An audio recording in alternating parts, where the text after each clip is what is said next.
गुलाम मोहम्मद सुरूरी है, चाहे मजीद वानी है, चाहे कोई भी कांग्रेस का नेता है, उनको मिला कि वो तो गंदगी है, वो गंदगी उठाकर एक नई पार्टी, ये नहीं मैं कहूँगा पुरानी बोतल है नई, वो तो गंदगी लेके आ रहे हैं। शराब भी अच्छी है, लोग पीते हैं उसको, लेकिन ये गंद उठा के खुद को खड़ा कर रहे हैं और कह रहे हैं हम पार्टी बना रहे हैं। गुलाम मोहम्मद सुरूरी कौन है? उससे लोगों को नफरत है, वो उसके बगल में खड़ा हो जाएगा और उसको वोट देंगे।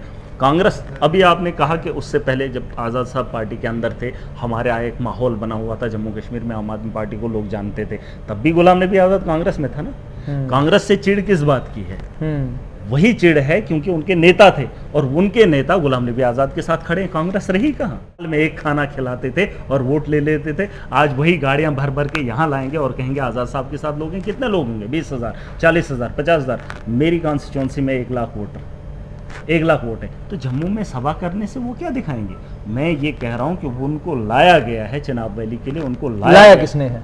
भाजपा ने साहब। गुलाम नबी आज़ाद अपना दल बनाने जा रहे हैं और अपना दल बनाकर वो जम्मू कश्मीर आएंगे और जम्मू कश्मीर में ही अगले 4 महीने जम्मू कश्मीर में ही रहेंगे।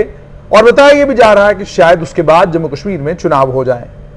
जम्मू कश्मीर में एक और जमात पंजाब के चुनावों के बाद उभर कर आई थी और यूं लगने लगा था कि शायद अब यही जमात जम्मू कश्मीर में एक नया राजनीतिक इनकलाब लाएगी। लेकिन पैंथर्स पार्टी के नेताओं के पार्टी में आने के बाद ऐसा लगता है कि सब कुछ थम सा गया है। मैं बात कर रहा हूं आम आदमी पार्टी की और मेरे साथ आम आदमी पार्टी के पहले चुने हुए और जीते हुए नेता डीडीसी काउंसलर मेरे साथ इस समय हैं महराज मलिक। ये पहले नेता थे जिन्होंने आम आदमी के चुनाव निशान पर चुनाव जीता था। पार्टी आपकी थी लेकिन चुनाव निशान दूसरा था। हाँ। अच्छा, मुझे ये बताइए, आप तो बड़े गाजे बाजे के साथ आए थे पंजाब के चुनावों के बाद और यूं लगने लगा था कि इनकलाब अब आप ही लाएंगे, लेकिन पंजाब के चुनावों के बाद लोग भीड़ जैसी आपके दफ्तर पर नजर आने लगी। चुनाव खत्म और आप लोगों का तांता लगना बंद, आपके दफ्तर में लोगों ने आना बंद किया। और कई लोग तो ये भी कह रहे हैं कि जब से पैंथर्स पार्टी के नेताओं ने आपकी पार्टी ज्वाइन की है, लोगों ने बाहर कहना शुरू कर दिया ये पैंथर्स पार्टी टीम बी है। देखिए, ऐसा नहीं है। जम्मू कश्मीर के हालात को मद्देनज़र रखते हुए और लोगों की ज़रूरियात पे अगर बात की जाए, किसी न किसी को कदम उठाना चाहिए। चाहे वो देश की कोई भी पॉलिटिकल पार्टी हो या स्टेट की कोई पॉलिटिकल पार्टी हो, मुद्दों पे अगर बात हो, डेवलपमेंट की अगर बात हो, स्कूलों की खस्ता हालत के बारे में वही मैं कह रहा हूँ कि ये जो रेला चल पड़ा था थम क्यों गया? थमा नहीं है। आज से पहले सियासत लीडर करते थे और लीडर जो हैं पार्टियों पे तंज कसने के बाद सियासत करते थे, लेकिन ज़मीनी सतह पर हो क्या रहा है, एक आम आदमी की ज़रूरत क्या है, उस पर कोई भी बात नहीं होती थी, ना ही चुनावी मुद्दों में और ना ही चुनाव लड़ने में। पहली बार देश की राजनीति में इनकलाब आया जहां एक आम आदमी की बात होने लगी और उसी जोरों शोर से जम्मू कश्मीर के अंदर भी वो बात फैल गई। अब ये है कि अब हर रोज़ लोग निकलना पसंद नहीं करते हैं क्योंकि हमारे साथ आम आदमी जुड़ा है, रेवोल्यूशन आ गया है। अब लोग इंतजार कर रहे हैं चुनाव का। लेकिन लोग कहते हैं Jammu Kashmir national panthers party के नेताओं ने जब आपकी पार्टी में जब से शामिल हुए हैं तो वो जो बहुत सारे लोग कह रहे थे हम पार्टी में आपकी आएंगे, उनमें से कोई भी नहीं आया। सच है ये? नहीं, ऐसा नहीं है। देखिए, लोग आते हैं जाते हैं पार्टियों में, लेकिन उसके बाद तो आपकी कोई बड़ी ज्वाइनिंग हुई नहीं। नहीं, ज्वाइनिंग वही तो मैं कह रहा हूँ, जिस दिन चुनाव होंगे लोग अपने वोट की ताकत से जो है दिखाएंगे कि मतलब लोकतंत्र में लोग किसके साथ खड़े हैं। अच्छा। मैंने कहा जो हालात पहले थे अब देश के अंदर वो हालात नहीं है। अब लोग समझदार हो चुके हैं। पहले सियासत जो थी पार्टियों में, आप स्टेट बॉडी की घोषणा क्यों नहीं कर पा रहे? बहुत जल्द हो जाएगा। बहुत जल्द तो पिछले 4 महीने हो गए, अभी तक आप कर नहीं पाए। देखिए, कोशिश तो कर रहे हैं, लेकिन वो लोग जैसे आपने कहा कि कुछ लोग ऐसे हैं जो लीडर लोग होंगे, जो लीडर तबके जो मफाद के लिए आए होंगे, उनको भी थोड़ा परखा जा रहा है। कहते हैं समीकरण बिगड़े हुए हैं आपके। नए लोग कहते हैं हमें बनाओ, पुराने लोग कहते हैं हमें कैसे छोड़ोगे। ऐसा नहीं है। पार्टी बड़ी समझदार है और पार्टी के बैठे अंदर जो लोग हैं, ईमानदार लोगों को ऊपर लाया जाएगा। जिस दिन हमारा संगठन बनेगा आप भी देखेंगे और लोग भी देखेंगे और विश्वास होगा उस चीज़ का। चुनाव अगर दिसंबर में होंगे, संगठन आप नवंबर में बनाएंगे? ऐसा नहीं है। आम आदमी को खुद अपना मुस्तकबिल लिखना है, संगठन से कोई मतलब नहीं है। दिल्ली के अंदर 2012 में पार्टी बनी, 13 में चुनाव हुए। ऐसा नहीं है। हम आम आदमी को मौका दे रहे हैं, हम लीडर नहीं ला रहे हैं, हम आम आदमी को उसकी ताकत का एहसास दिला रहे हैं। और जम्मू कश्मीर की बेहतरी वो संगठन से नहीं होती है, वो पॉलिटिकल पार्टी से नहीं होती है, वो सोच से होती है, जो इन लोगों के पास नहीं है। महराज मलिक अकेला, अभी आप आपने देखा होगा, मैंने लेकिन अभी भी आपने जवाब नहीं दिया, संगठन क्यों नहीं बना पा रहे आप? बन रहा है ना। कितना समय लगेगा? 1 महीने भी लग सकता है, 1 महीने के अंदर अंदर बन जाएगा। बन जाएगा, बिल्कुल संगठन तैयार हो रहा है हमारा, और अच्छा संगठन आपको देंगे। हो सकता है उसमें चेहरे नहीं होंगे, बड़े बड़े नाम नहीं होंगे, लीडर्स नहीं होंगे, लेकिन जम्मू कश्मीर की बदहाली को ख़त्म करने के लिए और इस सिस्टम को रोकने के लिए अच्छे अच्छे नाम होंगे। समाचार तो ये भी आ रहा है कि हिले हुए हैं आप जब से गुलाम नबी आज़ाद ने पार्टी बनाई है। कह रहे हैं कि बहुत सारे आम आदमी पार्टी के नेता भी जो हैं पार्टी छोड़कर गुलाम नबी आज़ाद के खेमे में जाना चाहते हैं। कुछ नेताओं के नाम भी लोगों के बीच में आ रहे हैं। हमारे क्या ये सच है? देखिए, हमारे पास पहले हिले हुए हैं आप या नहीं? गुलाम नबी आज़ाद 1-2 महीने से हमारा संगठन डिसॉल्व हो गया है, आप ये जानते हैं। जैसे आप ही ने ये सवाल किया कि कब बन रहा है, अभी बनने में उससे टाइम लगेगा। अब नेता हमारे पास तो है ही नहीं कोई। इलेक्शन जीत के महराज मलिक आया है, उसके अलावा ना किसी ने पार्टी पे लड़ा है या पार्टी की सोच पे लड़ा है। तो अब नेता कौन लोग हैं वो आपसे बेहतर, मुझे तो लगता है मुझसे बेहतर आप ही जानते होंगे कि कौन लोग हैं जो आज़ाद साहब के साथ जाना चाहते हैं। और रही बात आज़ाद साहब के यहाँ आने से हमें फ़िक्र हो रही है, हमें फ़िक्र नहीं हो रही है।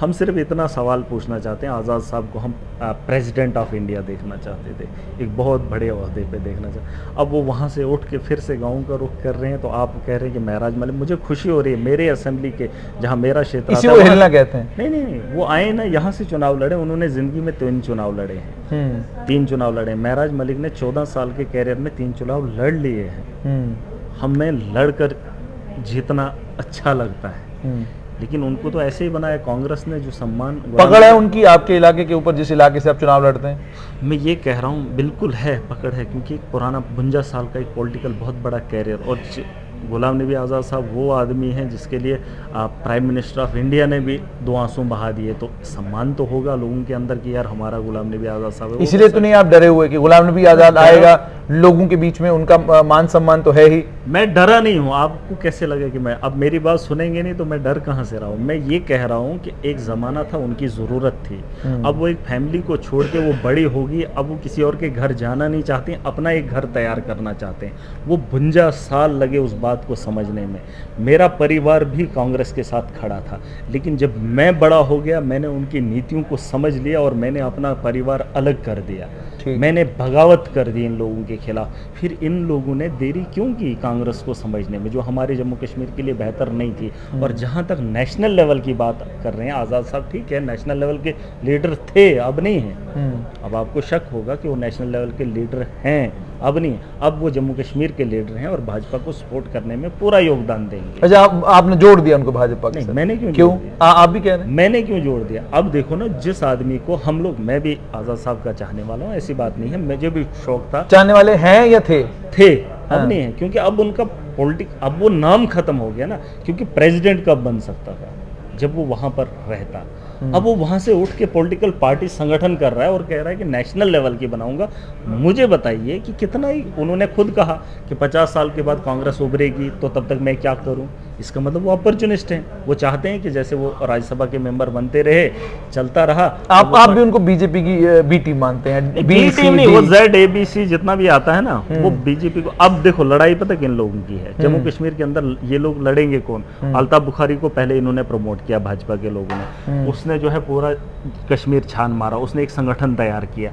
अब जो है, अब उसको टेंशन हो रही है, मुझे महराज को टेंशन नहीं हो रही है। इस बात की टेंशन अल्ताफ बुखारी को है। मुझे क्यों बोल रहे, जिसको पहले इन्होंने प्रमोट किया, उन्हें पता नहीं था आज़ाद भी आएगा। अब जब आज़ाद साहब आ गए, अब उस बंदे को टेंशन हो रही है। अब वो 2 लोग लड़ेंगे, क्योंकि उनको पता था अगर मैं 2-4 सीटें भी ले लूं, पर आपके सुनिए, उसको ये पता था कि 2-4 सीटें लेके तो बीजेपी मुझे आगे प्रमोट करेगी। लेकिन अब उसको ये फिक्र है कि जिस बंदे ने इसके लिए आंसू बहाए वो मुझे आगे नहीं बढ़ने देगा, आज़ाद साहब को ही आगे करेंगे। ये तो साफ जाहिर सी बात है। ये बात अपनी पार्टी के उस आदमी से पूछ लीजिए और आज़ाद साहब से पूछ लीजिए, क्या ज़रूरत थी उनको ये पार्टी बनाने की। हमें इस बात का दुख है, यहाँ पहले इतनी खलबली मची हुई है जम्मू कश्मीर के अंदर। और एक चीज नहीं, उन्हें पार्टी बनाने का हक नहीं, हक है, लेकिन टाइम पे 52 साल पहले उनकी पार्टी आपके 52 साल में, उनकी पार्टी आपके क्षेत्र में क्या करेगी? मेरी बात सुनिए ना, जहां जम्मू कश्मीर में ये हालात हैं और वो पार्टी बना रहे हैं, ठीक है, पार्टी बनाने का उसको पूरा अधिकार है, हक है। लेकिन जो उसके साथ खड़े इस वक्त लोग हैं, चाहे गुलाम मोहम्मद सुरूरी है, चाहे मजीद वानी है, चाहे कोई भी कांग्रेस का नेता है, उनको मिला कि वो तो गंदगी है। वो गंदगी उठाकर एक नई पार्टी, ये नहीं मैं कहूँगा पुरानी बोतलें नई, वो तो गंदगी लेके आ रहे हैं। शराब भी अच्छी है, लोग पीते हैं उसको, लेकिन ये गंद उठा के खुद को खड़ा कर रहे हैं और कह रहे हैं हम पार्टी बना रहे हैं। गुलाम मोहम्मद सुरूरी कौन है? उससे लोगों को नफरत है, वो उसके बगल में खड़ा हो जाएगा और उसको वोट देंगे। कांग्रेस, अभी आपने कहा कि उससे पहले जब आज़ाद साहब पार्टी के अंदर थे, हमारे यहाँ एक माहौल बना हुआ था जम्मू कश्मीर में, आम आदमी पार्टी को लोग जानते थे, तब भी गुलाम नबी आज़ाद कांग्रेस में था ना। कांग्रेस से चिढ़ किस बात की है? वही चिढ़ है क्योंकि उनके नेता थे और उनके नेता गुलाम नबी आज़ाद के साथ खड़े हैं। कांग्रेस रही कहाँ? जम्मू कश्मीर में कांग्रेस खत्म हो गई क्योंकि जो नेता थे वो आज़ाद के साथ चले गए और जो वोटर है वो अपना फैसला खुद करेगा, वो इनको करने नहीं देगा। वो इनको करने नहीं। हाँ, अगर आज़ाद अकेला आया होता, यहाँ के लोगों से पूछा होता और नौजवानों से पूछा होता कि हमें मुस्तकबिल कैसे बनाना है, बात तब थी। आपको टेलीफोन आया? नहीं, आए भी होंगे, लेकिन बुलाया आपको भी? मैं वो नहीं कह रहा हूँ, मेरी बात क्यों कर रहे हो? हमने इन लोगों, आप भी एक ताकतवर लीडर तो हैं उस इलाके के, हमने तब इन लोगों के खिलाफ बगावत की थी जब इनकी नीतियां मैंने देखी थी, जब मेरे गाँव के अंदर लोगों का गला काटा जाता था, गरीब के हक को दबाया जाता था, और वही लोग जो उसके साथ आज खड़े हैं, जो कल की डेट में यहाँ पे प्रोग्राम में आएंगे, जो गाड़ियां भर भर के लाएंगे। पहले उन्होंने लंगर लगाकर लोगों को बेवकूफ़ बनाया, एक एक प्लेट में एक साल में एक खाना खिलाते थे और वोट ले लेते थे। आज वही गाड़ियां भर भर के यहाँ लाएंगे और कहेंगे आज़ाद साहब के साथ लोग हैं। कितने लोग होंगे? 20,000, 40,000, 50,000। मेरी कॉन्स्टिट्यूंसी में 1 लाख वोटर, 1 लाख वोट है, तो जम्मू में सभा करने से वो क्या दिखाएंगे? मैं ये कह रहा हूँ कि वो उनको लाया गया है चिनाब वैली के लिए, उनको लाया किसने है?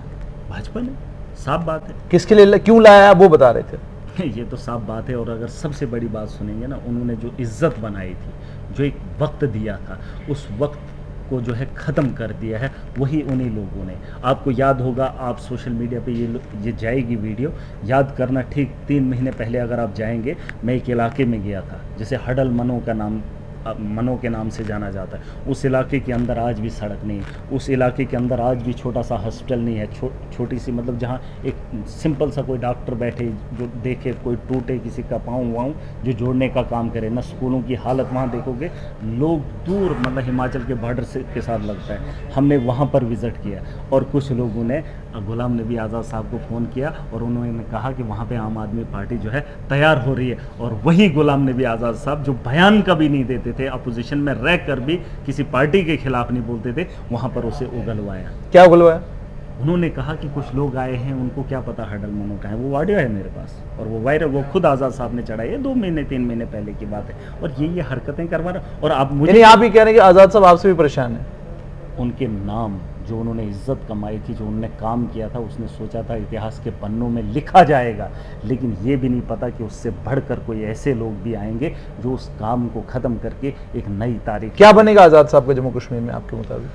आज़ाद साहब का जम्मू कश्मीर में बन जाता, लेकिन जो उसके साथ लोग हैं वो बनने नहीं देंगे, वो अपना काम। और उन लोगों को देखिए, अच्छा, आपका इशारा इस और अमरिंदर सिंह हो जाएंगे गुलाम नबी आज़ाद? नहीं, वो तो पंजाब में हुआ ही है। मैं यहाँ तो कह रहा हूँ बदलाव क्या है। पार्टी कांग्रेस थी, यानी आपको लगता है कि अमरिंदर सिंह जैसा हाल गुलाम नबी आज़ाद का यहाँ होगा? नहीं, उससे बदतर होगा ना। उन्होंने क्या पाया? जहां उनकी सरकार थी, अमरिंदर सिंह ने 1 सीट ली या 2 सीट ली, क्या पाया उसने? इज्जत तो खत्म हो गई ना। जो इज्जत थी, जो सम्मान था, जो लोग जिस तरीके से उसे देखते थे, अब उस नजर से तो देखेंगे नहीं ना। वही मैं कह रहा हूँ, आज़ाद साहब ने किया क्या? कांग्रेस को छोड़कर नई पार्टी का संगठन किया, वही लोग तो आए हैं यार। गुलाम मोहम्मद सुरूरी कांग्रेस का था, एक्स एमएलए, एक एमएलए विकार रसूल को छोड़ के, या मंत्री मुझे नहीं पता क्या है, उसके अलावा तो सारे लोग उसके साथ हैं। फर्क क्या? फिर आज से पहले उसको वोट क्यों नहीं देते, या कांग्रेस में रहकर उन लोगों को वोट क्यों नहीं देते? अच्छा महराज, अब मुझे ये बताइएगा, जैसे आपने कहा कि गुलाम नबी आज़ाद को लेकर आपने ये सारी बात कर दी, इस समय आपकी कॉन्स्टिट्यूंसी की तरफ जब मैं देखता हूँ तो एक बात के लिए तो आपकी बड़ी प्रशंसा लोग करते हैं, कहते हैं कि दमदार नेता है और लड़ने भिड़ने वाला नेता है। और आपके लड़ने भिड़ने के वीडियो ही ज़्यादा वायरल होते हैं। डीसी ऑफिस में आप चिल्ला रहे होते हैं, सड़क के ऊपर आप ठेकेदारों के ऊपर बरस रहे होते हैं। ये किस तरह की राजनीति है? क्यों चिल्ला रहा हूँ? तभी तो पूछ रहा हूँ मैं। इसलिए चिल्ला रहा हूँ क्योंकि मेरी गरीब की आवाज़ कोई सुनता नहीं है। और ये आज की डेट की बात नहीं है, ये तब से ही है जब से मैं बगावत कर गया हूँ। कांग्रेस का वो दौर भी मैंने देखा जब मजलूम की बात सुनी नहीं जाती थी। वही तो प्रॉब्लम है मुझे। आज़ाद साहब से मुझे नफरत नहीं है, लेकिन जब एक आम आदमी के उसके रहते हुए आम आदमी का काम नहीं हो रहा है तो परेशानी महराज को हो रही है। आप देखिए दिल्ली के अंदर हमारे यहाँ स्कूल बेहतर बने, मैं चाहता हूँ यहाँ पर भी बने। आज़ाद साहब का 52 साल का खुद फ़ख्र से कह रहे हैं मैंने 52 साल काम किया। मेरे यहाँ अस्पताल है 60 किलोमीटर, वहाँ पर एक लेडी डॉक्टर नहीं है। आप क्यों लड़ते भिड़ते रहते हैं? तभी तो, क्योंकि मेरे लोग परेशान है ना। लड़ने भिड़ने से फायदा होता है? आप कैसे करोगे? लोगों ने वोट भी दिया, वोट की ताकत से मुझे काउंसलर भी बनाया, और लेकिन उसके बावजूद भी घोटाला हो रहा है। कांग्रेस की देन है। सुनते अफसर बात आपकी? नहीं सुनेंगे तो खाएंगे। वही तो बात है, या तो ऐसे करेंगे या तो वैसे करेंगे। जो अपने पास वजूद है उस तरीके से करेंगे। और एक चीज़ मैं बताऊंगा, आज़ाद साहब क्या है, इसको आप थोड़ा ध्यान से सुनिएगा, आवाम को भी बताइए, ध्यान से सुने, जो लोग मुझे देख रहे हैं वो भी सुने।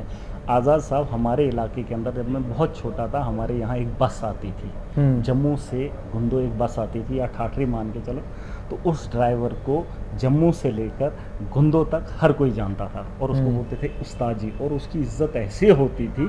और कुछ लोग ये भी सोचते, मैं भी सोचता था, यार ये आदमी, अकेला आदमी इतनी बड़ी बस को, इतने सारे लोगों को कैसे ढोके ले रहा है। और उस बंदे का मैं नाम भी जानता था, उस ड्राइवर, क्योंकि एक ही बस आती थी हमारे ज़माने में। उसी तरीके से आज़ाद साहब को भी देखते।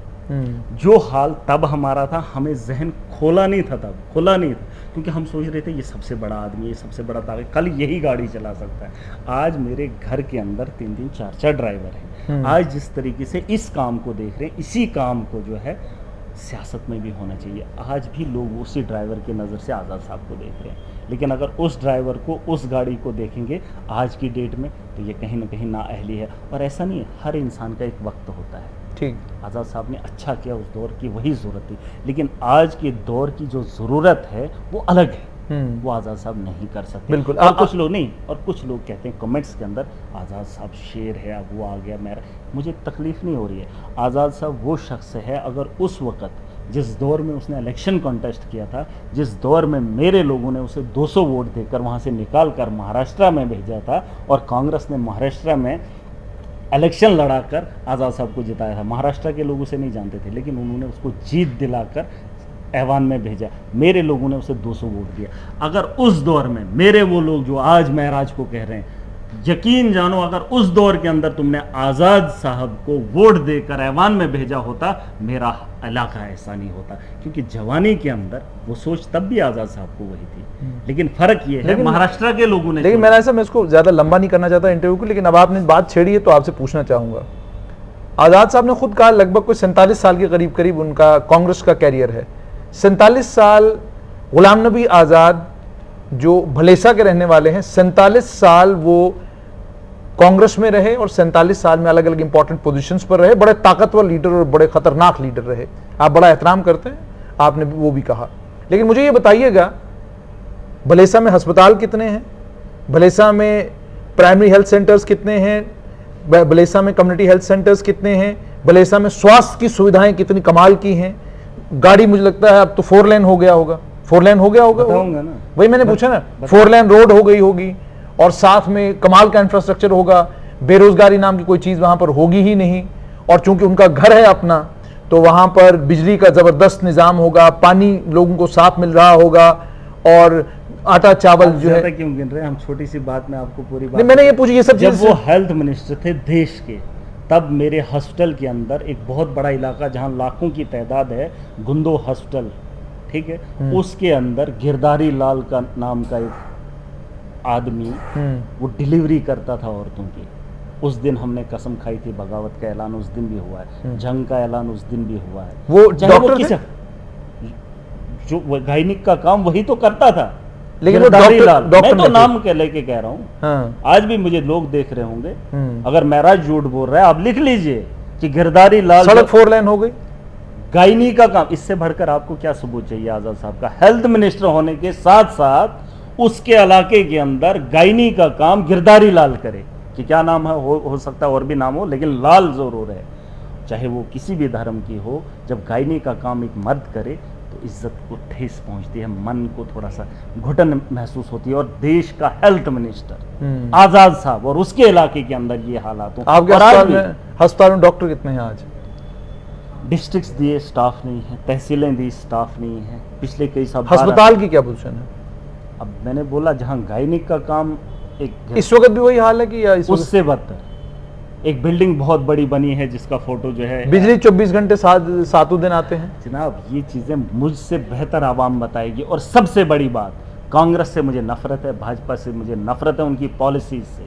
जो उसके अंदर नेता लोग हैं, चाहे वो एनसी के हैं, किसी भी दल के हैं, बात एक ही है, 75 साल कांग्रेस, 75 साल देश की आज़ादी को, 70-68 साल जितने भी कांग्रेस ने काम किया, और उसके बाद भाजपा के 8 साल, अरविंद केजरीवाल के 5 साल। एक तराजू में उठा के आप डाल दीजिए, मुझे एहसास दिला दीजिए कि ये कम पड़ जाएंगे, महराज मलिक आम आदमी पार्टी को छोड़ देगा। 5 साल के काम जी, जिसे दिल्ली मानती है, और देश की राजधानी के अंदर अरविंद केजरीवाल ने काम किया। और ये दलों की बात करते हैं, फिरका परस्ती की बात करते हैं, स्कूलों की हालत देख लीजिए, अस्पतालों की हालत देख लीजिए आज दिल्ली के अंदर क्या है। मैं खुद जा रहा हूँ, नहीं, मैं दिल्ली की बात विजिट करके नहीं, मैं वही कह रहा हूँ। और आजाद साहब क्या मुझसे आप कंपेयर करेंगे या मेरे लीडर से कंपेयर करेंगे, जो खुद मंत्री रहकर यहाँ गायनी नहीं दे पाया, और अरविंद केजरीवाल के 5 साल काम, चाहे वो हेल्थ के हों, चाहे वो एजुकेशन के हों, चाहे वो पानी बिजली या करप्शन के हों, आप देख लीजिए ना 5 साल के अंदर कितना बदलाव आया। ये भी कर सकते थे लेकिन किया नहीं। मेरी जिंदगी आज है, आधे से ज्यादा दुनिया मर गई है, हॉस्पिटल अभी बन रहा है, बनेगा कब वो जरूरी है। आज तक उन लोगों को इलाज नहीं मिला। मेरे तहसील के अंदर आज भी तहसीलदार को चपरासी का काम करना पड़ता है, सफाई का काम करना पड़ता है, 2-2 मुलाजिम। मेरी तहसील के अंदर 3 मुलाजिम हैं। गुलाम नबी आजाद की कौन, मेरी बात सुने, हाँ, मेरी तहसील के अंदर तहसील ऑफिस कितना होना चाहिए, जहां तहसीलदार होगा, पटवारी होगा, कितना एक स्टाफ की कम से कम 20 से प्लस होंगे। लेकिन वहां पर देखेंगे 3 से ऊपर अगर निकलेंगे तो महराज मलिक को पकड़कर कुछ भी जो भी करना होगा, मैं आज़ाद के सामने खड़ा हो जाऊंगा। 3 आदमी तहसील को चला रहे हैं, और ये आज़ाद ने तहसील दी है, और ये उन्होंने हॉस्पिटल दिए हैं जहां 2 डॉक्टर होंगे और जिनको टाइम ही नहीं होगा। आज भी देखिए ना, मेरे कहने का मतलब ये है, मुझे लोगों को आज देना है। अरविंद केजरीवाल ने 2014 से दिया, आज तक 3 बार उसको चीफ मिनिस्टर बनाया, और इतना बहुमत आज तक हिंदुस्तान की तारीख में नहीं मिला है। ये दावे के साथ मैं कह रहा हूं, दिल्ली के अंदर आपने देखा 67 आउट ऑफ 70 दिया। किसने दिया? वो कौन लोग हैं? राजधानी में बैठे हुए लोग, वो पागल हैं, और ये लोग सही हैं। कांग्रेस का ज्ञान हमें पढ़ाएंगे या भाजपा का? तो कहने का मतलब आखिर में यही, आज़ाद साहब का वक्त चले गया, उनका काम खत्म हो गया। लेकिन जिन लोगों ने गलत करवाया है, उनको यहाँ पर बुलाया है, उन लोगों को आज उनके साथ खड़ा नहीं होना चाहिए। लोग, उनको लगता है कि हम इनके साथ चलें। खुदा ना करे आज़ाद साहब नहीं रहे। 75 73 उम्र कितना है? उम्र इंसान की कितनी होती है? यहाँ तो मुझे खुद का भी नहीं पता है, लेकिन उम्र का भी तकाजा रहता है। अब उसको बुढ़ापे में ये नंगा नाचना चाहेंगे, जो इनको अच्छा लगेगा वो करवाएंगे। सुरुड़ी को उन्होंने प्रेसिडेंट नहीं बनाया, अब आज़ाद को बोला पार्टी बना लो। वो तो बीजेपी का पहले से ही एजेंडा था, लेकिन अब बहाना इसका बनाए। और देश की बात करते हैं, नेशनल लेवल की, पहुंचेंगे जम्मू कश्मीर में, और जम्मू कश्मीर को छोड़ के पहुंचेंगे चनाब वैली में, और पहले अपने भांजे को उठा के बीजेपी में डाल देंगे। और ये ड्रामा करके आखिर में जिस जगह से वो उठा था उसी जगह पे लाके इन्होंने उसे खड़ा कर दिया। हम तो उसे देश का पता नहीं कौन सा महान देखना चाहते, मुझे इसमें आपत्ति नहीं, हम लड़ाई लड़ेंगे। महराज मलिक आज जिंदा है। अगर आज इनको समझ आ गई, मुझे बुढ़ापे में इन लोगों से सम्मान नहीं चाहिए, मुझे बुढ़ापे में कोई काम नहीं करना है। आज जवानी के अंदर हूँ। आज़ाद को अगर आपने उस वक्त दिया होता तो आज ये हालात जम्मू कश्मीर के नहीं होते। आज इस उम्र में दोगे तो कोई कुछ हासिल। बहुत बहुत शुक्रिया। तो ये थे आम आदमी पार्टी के नेता महराज मलिक। गुलाम नबी आज़ाद के ऊपर तीखे वार चलाए, और गुलाम नबी आज़ाद को लेकर उन्होंने ये कहा कि उनका वक्त चला गया, उनका दौर चला गया। इशारा इस और भी था कि गुलाम नबी आज़ाद एक लंबे समय तक दिल्ली में रहे, और दिल्ली में एक लंबे समय तक रहने के बावजूद अपने क्षेत्र, अपनी कॉन्स्टिट्यूएंसी और अपने घर में वो सुख सुविधाएं नहीं पहुंचा सके, जिन सुख सुविधाओं को पूरे जम्मू कश्मीर में पहुंचाने की वो बात कर रहे हैं।